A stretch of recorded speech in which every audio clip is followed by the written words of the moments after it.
저는 오늘 이 시간에는 여러분들에게 한 가지 질문을 함으로 예배를 시작하려고 합니다. 여러분은 영원한 삶을 믿습니까? 네, 다 믿는다고 말할 것입니다. 구원받는 사람이라면 영혼을 믿지 않는 사람이 있겠습니까? 다 예수 믿는 사람들은 그런 대답을 하게 됩니다. 그래서 저는 이 시간에 한 가지 더 여러분에게 질문을 하려고 합니다. 영혼을 믿는 것이 여러분의 믿음이라고 한다면 그 믿음이 여러분의 삶에, 여러분의 생활에 어떤 영향력을 미치고 있습니까? 믿지 아니하는 다른 사람들과 어떻게 여러분의 삶이, 생활이 다릅니까? 우리가 성경을 읽어보면 처음부터 끝까지 일관되게 우리에게 가르치는 것이 있는데 그 가운데 하나 가장 중요한 진리가 영혼에 관한 것입니다. 영혼에 관한 것. 우리의 삶은 이 땅의 삶이 전부가 아닙니다. 성경은 우리에게 내일이 있고 내년이 있다시 이 땅 이후에 엄청난 삶과 세계가 있다고 강조합니다. 오늘 우리가 읽은 본문에서 예수님은 놀랍게도 이 말씀을 주님 자신이 친히 가르치고 강조하고 있습니다. 오늘 본문이 중요한 이유는 예수님께서 직접 우리에게 말씀하고 강조합니다. 우리가 오늘 읽은 이 마태복음 24장, 25장은 별명이 붙어 있습니다. 그 별명이 무엇인가 하면 감람산 담화. 이 감람산 담화라고 하는 것은 예수님께서 이 말씀을 감람산에서 제자들에게 가르쳐 주셨기 때문에 그렇게 말씀하고 있습니다. 예수님께서 우리가 지난 시간에 살펴봤듯이 성전에서 장사하는 사람들을 상을 엎으시고 채찍으로 쫓아내셨습니다. 독사의 자식들아, 야 이놈들아. 제자들이 깜짝 놀랐어요. 아니 어떻게 거룩한 성전에서 예수님께서 저는 말씀, 저는 행동을 할 수 있는가? 그때는 제자들이 예수님께 직접 묻지를 못하였습니다. 이제 그 시간이 지나고 성전 맞은편 감람산에서 제자들에게 가르치실 때에 제자들이 물어보게 됩니다. 제자들이 이런 이야기를 하게 됩니다. 예수님, 앞에 보이는 저 성전이 아주 웅장하고 멋이 있지요. 그런 얘기를 하게 됩니다. 얼마나 웅장합니까? 라고 제자들이 예수님께 물었을 때에 예수님께서 제자들에게 이런 이야기를 다시 합니다. 반문을 묻습니다. 너희들이 바라볼 때 저 성전이 웅장하고 멋이 있지.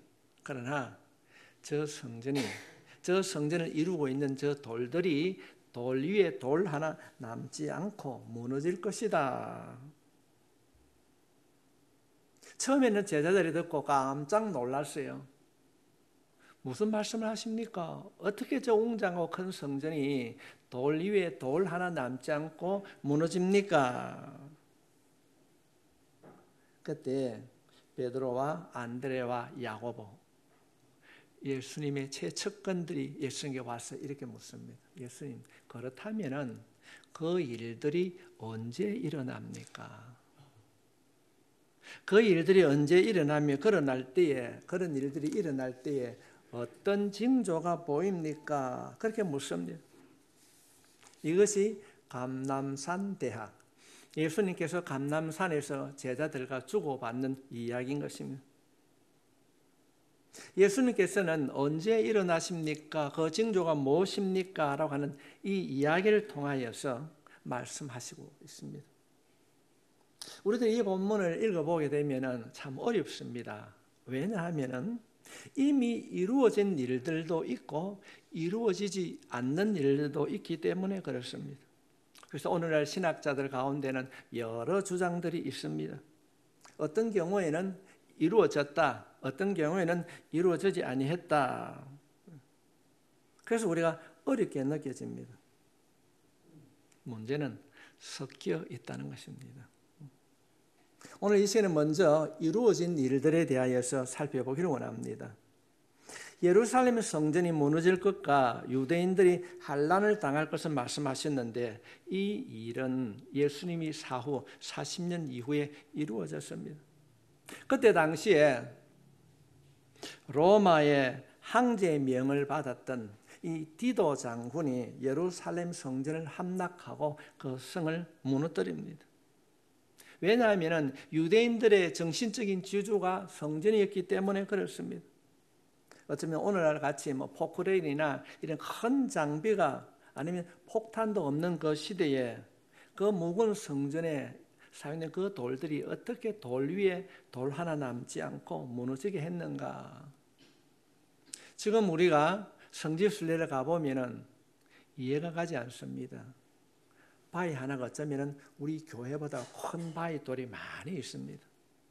어떻게 그런 성전이 무너지게 됐는가. 장비들도 없었는데 그때 로마 군인들 사이에 이런 소문이 있었어요. 유대 제사장들이 도망을 가면서 돌과 돌 사이에 보석을 숨겨놨다. 소문이 있었어요. 그러니까 정복한 로마 군인들이 그 돌을 다 까집었어요. 그것을 찾으려고 그들은 보석을 찾으려고 행동했지만은 예수님의 예언이 그대로 이루어졌습니다. 그러나 이 감람산 대안은 어쩌면 오늘도 아직도 이루어지지 않는 미래에 일어날 일들이 많이 기록되어 있습니다. 이것이 우리가 이 시간 주목해야 할 일입니다. 과거의 예언이 그대로 이루어졌다고 한다면 미래에 일어날 일들도 그렇게 이루어질 줄 믿습니다. 그렇다고 한다면 예수님께서 예언한 이 장차 일어날 일들은 무엇인가?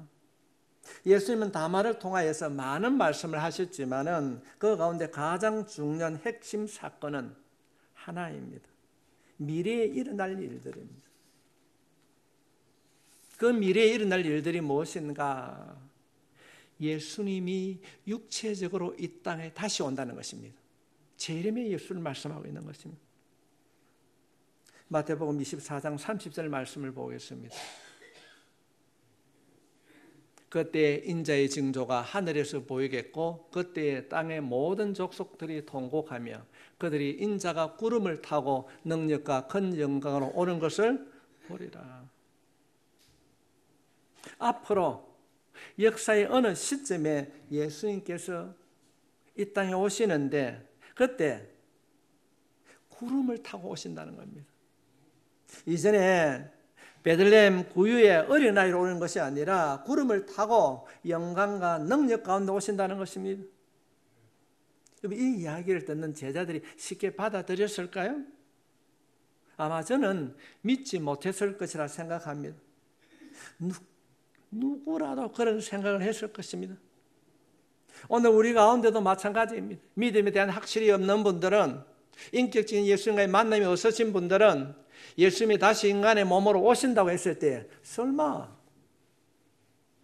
어떻게 오는데?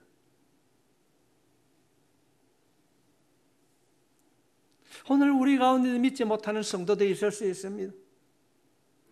이 이유 때문에 예수님은 제자들과 오늘 살아가는 우리들이 믿을 수 있도록 이 땅을 떠나면서 한 가지 일을 행하셨습니다.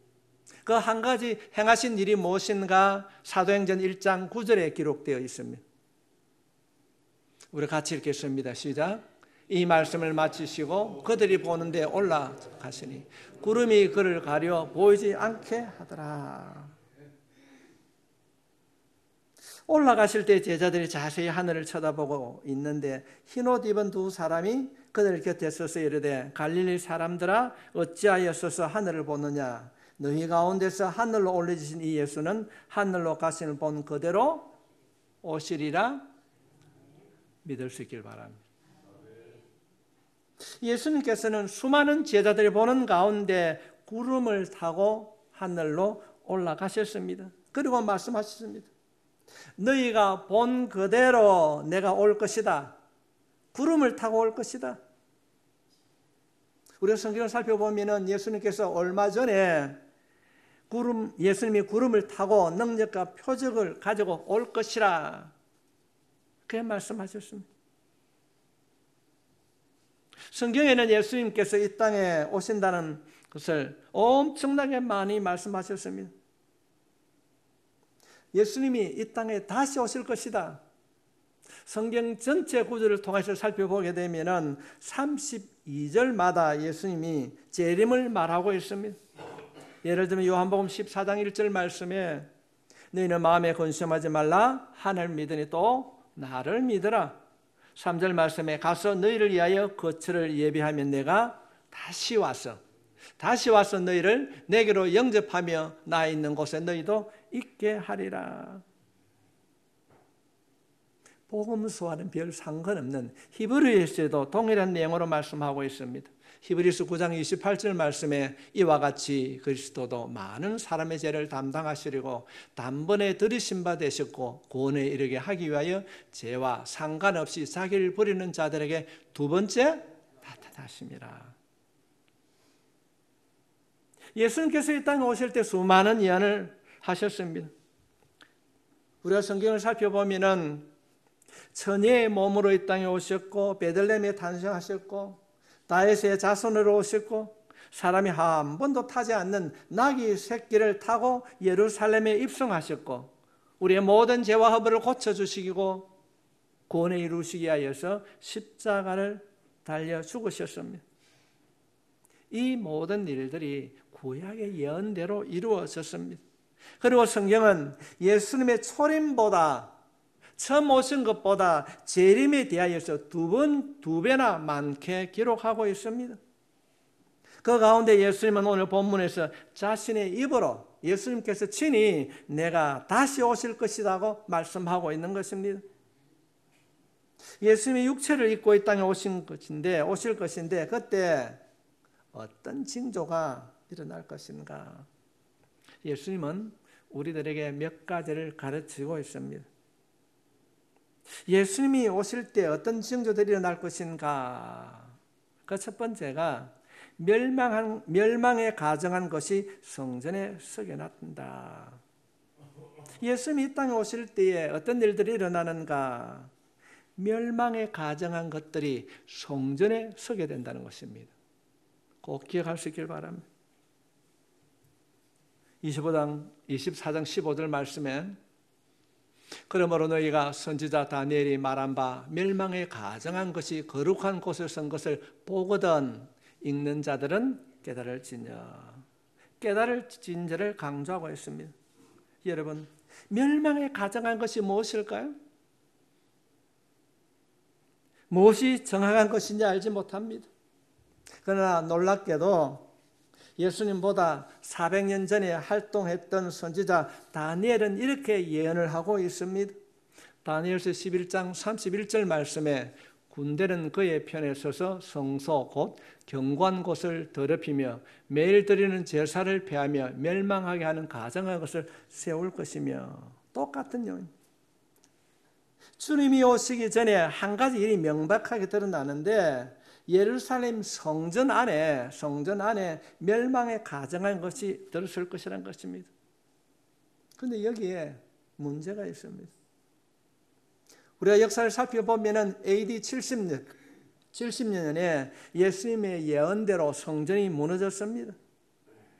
이후에 유대인들은 나라를 잃어버리고 온 세계로 흩어졌습니다. 우리가 그것을 디아스포라 그렇게 말을 하고 있습니다. 그리고 흩어진 지 1900년 만에 유대의 나라가 다시 세워졌습니다. 이것은 기적입니다.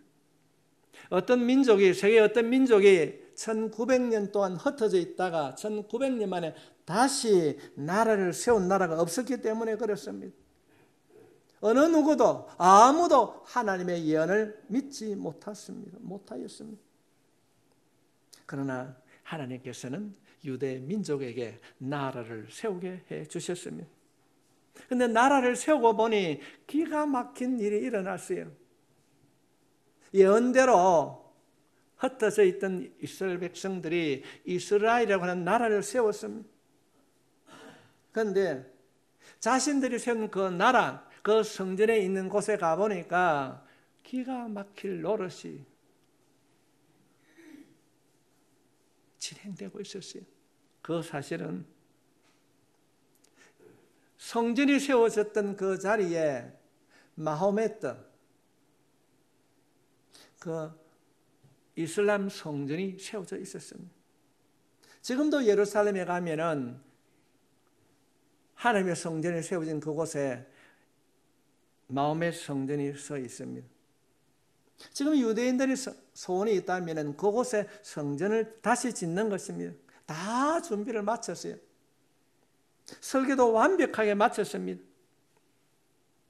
예루살렘 성전을 아무 곳에나 지을 수가 없습니다. 과거에 성전이 있었던 그곳, 아브라함이 이삭을 제물로 바쳤던 모리아산 그곳에 성전을 세워야 하는데 지금 그곳에 이슬람 사원이 세워져 있습니다. 지금도 그 성전을 이 마호메트 교도들이 관리를 하고 있습니다. 만약에 지금 이스라엘이 그 성전을 부수고 자신들의 성전을 건축하는 순간 아마도 종교 전쟁이 일어날 것입니다. 그러나 주님은 예언합니다. 언젠가 그곳에 반드시 성전이 세워질 것이라고 말씀하십니다. 그 성전을 세우고 난 이후에 어떤 일이 일어나는가? 훗날 그 성전에 적 그리스도가 하나님 대신에 자기 신의 우상을 세울 것이라고 멸망에 가정한 일들을 세울 것이라고 예언하고 있습니다. 바로 이 일들이 주님이 이 땅에 다시 오는 징조입니다. 언제 그 일이 일어날지 우리는 기다리고 있습니다. 언제 일어날 것이라고 예언하는 사람은 가짜입니다. 주님이 이 땅에 오시는 징조, 예수님이 이 땅에 오시기 전날 일어난 일들이 무엇인가? 거짓 선지자들이 일어난다는 것입니다. 마태복음 24장 24절로 27절에 있는 말씀을 살펴보겠습니다. 거짓 그리스도들과 거짓 선지자들이 일어나 큰 표적과 기사를 보여 할 수만 있으면 택하신 자들도 미혹하리라. 보라, 내가 너희에게 미리 말하였노라. 그러면 사람들이 너희에게 말하되 보라, 그리스도가 광야에 있다 하여도 나가지 말고 보라, 골방에 있다 해도 믿지 말라. 번개가 동편에서 나서 서편까지 번쩍임같이 인자의 임함도 그리하리라. 지금 우리 사회에 거짓 선지자들이 많이 있습니다. 이만희 같은 사람은 거짓 선지자가 아닙니다. 성경을 살펴보게 되면 거짓 선지자들이 큰 표적을 보여주고 있습니다. 요한계시록을 살펴보게 되면 기도하니 하늘에서 불이 떨어져요. 기적과 이적이 일어납니다. 믿는 자들이 미혹된다고 말씀하고 있습니다. 이런 거짓 선지자들이 많이 일어나는 것입니다. 그들의 그 징조를 통하여서 본인이 내가 구원자라고 이렇게 믿는 자들을 유혹하고 있습니다. 요약하면 주님은 육체적으로 이 땅에 다시 오십니다. 그때 그 징조가 있는데 그 징조는 성전에서 멸망에 가장한 것들이 쓰고 많은 거짓 선지자들이 일어난다는 것입니다. 오늘 우리가 기억해야 될 말씀은 어디서부터 징조가 일어나는가? 성전 안에서, 예수 믿는 사람 안에서. 그렇다면 그때에 믿는 우리들은 어떻게 해야 합니까? 이것이 오늘 설교의 초점입니다. 예수님이 오늘 우리에게 주시는 가장 중요한 핵심의 말씀입니다.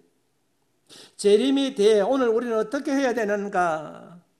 많은 이단과 미혹의 영들이 우리를 유혹하는 이때에 무엇이 참인가 거짓인지 분별하는 어려운 이때에 우리는 무엇을 어떻게 해야 되는가? 우리가 해야 할 일이 무엇인가?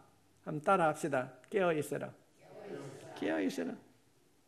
성도 여러분, 이것이 오늘 설교의 핵심이고 마지막입니다.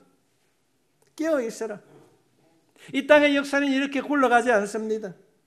주님이 언젠가 이 땅에 다시 오실 때에 역사가 끝이 나는 것입니다. 우리는 주님께서 약속하신 그 영원한 나라로 들어가게 될 것입니다.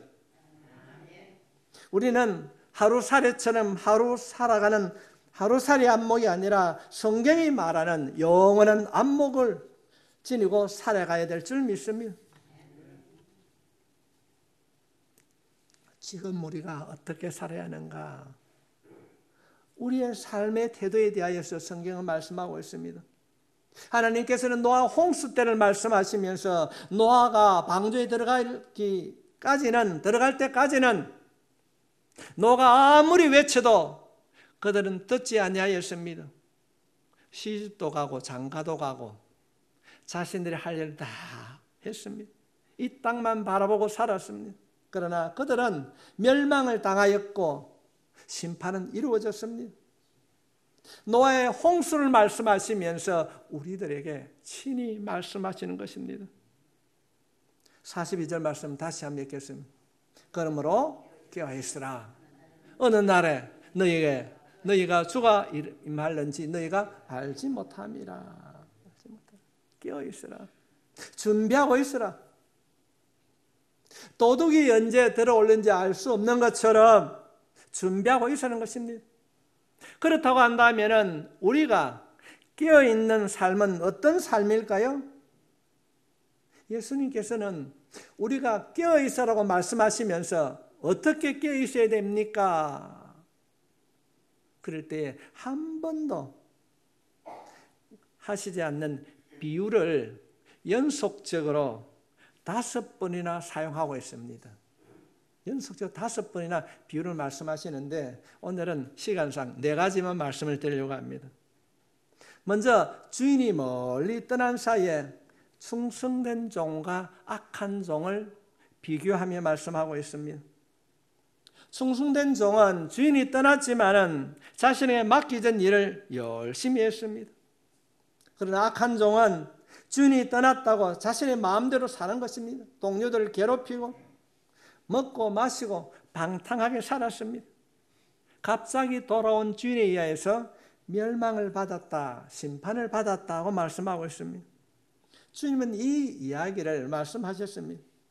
이것으로도 우리가 충분히 이해를 하지 못할 때에 알아들을 수 있도록 주님께서는 10처녀 비유를 말씀하셨습니다. 10명의 처녀들이 신랑을 기다리고 있습니다.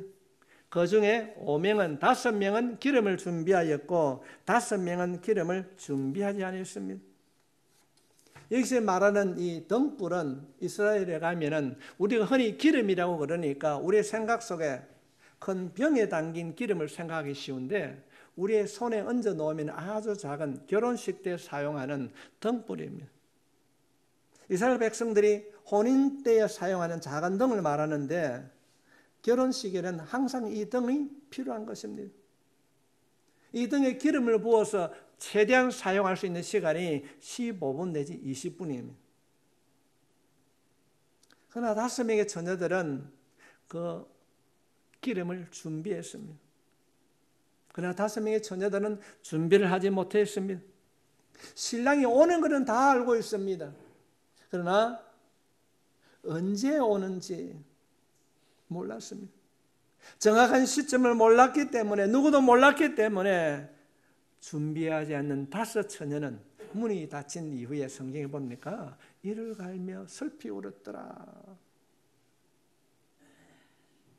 이 2가지 비유도 부족해서 주님께서는 달란트 비유를 다시 말씀하고 있습니다. 주인이 멀리 타국으로 떠나면서 5달란트, 2달란트, 1달란트를 종들에게 맡겼습니다. 5달란트 받은 자는 맡겨진 그 5달란트를 통하여서 열심히 주어진 일을 했습니다. 2달란트 받은 자도 열심히 일을 했습니다. 그러나 1달란트 받은 자는 전혀 일하지 않고 자신에게 주는 은사를 활용하지 않고 땅속에 파묻어 두었습니다. 그 결과는 버림을 받았습니다. 이 3번의 비유도 부족하셨는지 주님은 양과 염소의 비유를 통하여서 다시 한번 우리들에게 가르치고 있습니다. 심판 이후에 양과 염소를 갈라놓았습니다. 우리들을 그렇게 갈라놓을 것입니다. 그리고 양들에게 말씀하십니다. 복을 받은 자들아, 요즘 말로 하면 은혜 받은 자들아, 은혜 받을 자들아, 창세로부터 너희를 위해 예비된 나라를 상속받아라. 내가 너에게 약속한 축복을 받아라. 너희들이 내가 목마를 때에 마시게 하였고, 줄일 때에 먹을 것을 주었고, 헐벗을 때에 나를 입혔다. 내가 감옥에 있을 때, 환난과 어려움을 당할 때에 나에게 도움을 주었다. 그때 양들이 말합니다. 주님, 언제 그런 일이 일어났습니까? 나는 주님을 뵌 적도 없습니다. 그때 주님이 말씀하십니다. 지극히 작은 자에게 한 것이 곧 내게 한 것이라. 지극히 작은. 반대로 염소들에게는 저주를 합니다. 너희들이 내가 약속하신 그 복을 누릴 수가 없다. 이들이 주님께 항의를 합니다. 주님, 우리들은 주님의 얼굴을 한 번도 뵌 적이 없는데 언제 우리가 주님을 홀대했다고 책망하십니까? 나는 주님을 뵌 적도 없습니다. 아니, 소문을 들은 적도 없습니다. 그때 주님께서 이들에게 말씀하고 있습니다. 마태복음 25장 45절의 말씀입니다.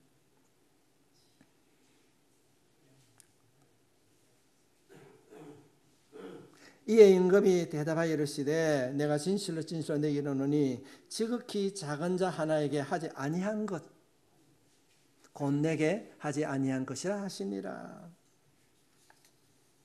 여러분, 강조하고 있는 단어가 무엇입니까?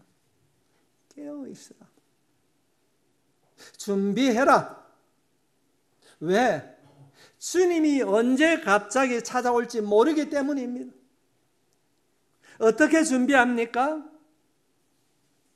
주님이 5가지 비는 똑같은 것을 의미합니다. 자신에게 맡겨진 일을 성실하게 행하라는 것입니다. 불평하고 원망하는 것이 아니라 나에게 주어진 일에 최선을 다하는 것입니다. 주부이면 가정을 지키는 일입니다. 직장인들은 주님께서 당신에 맡겨준 직장의 일을 충성하게 하는 것입니다. 또한 자신에게 맡겨진 달란트를 잘 사용하는 것입니다.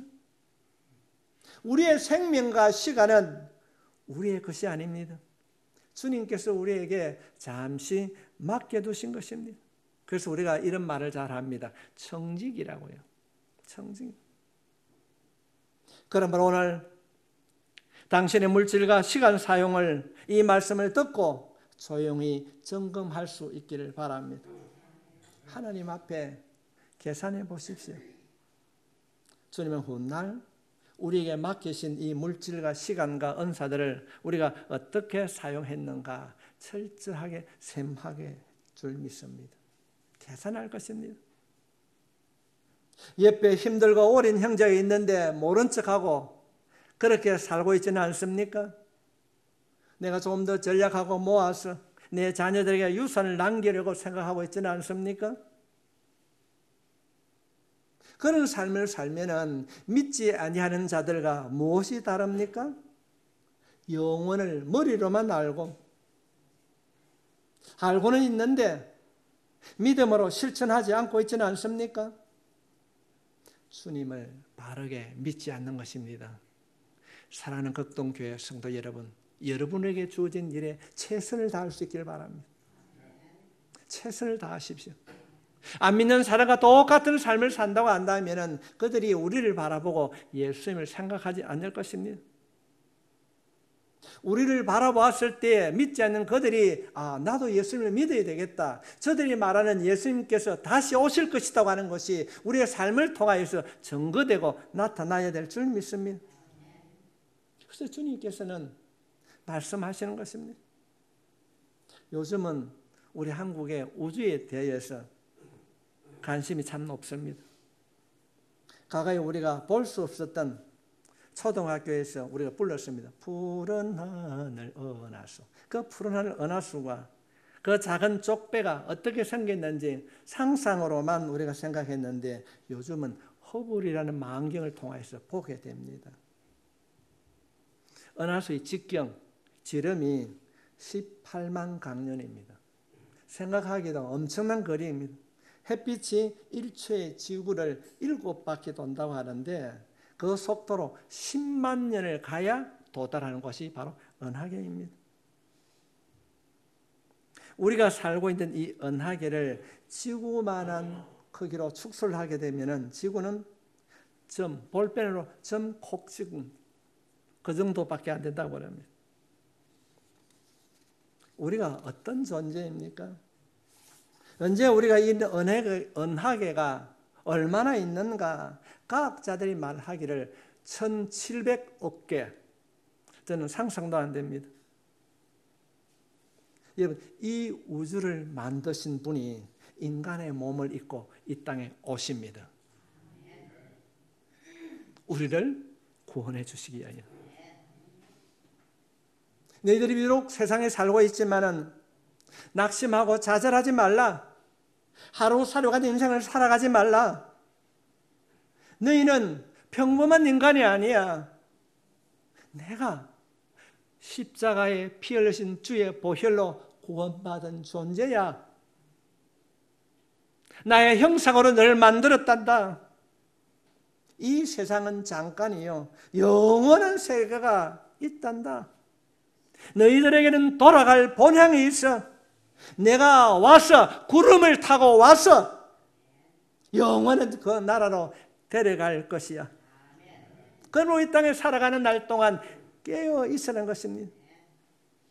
바보같이 믿지 않는 자들처럼 세상을 바라보며 낙심하고 좌절하고 그렇게 살아가면 안 된다는 것입니다.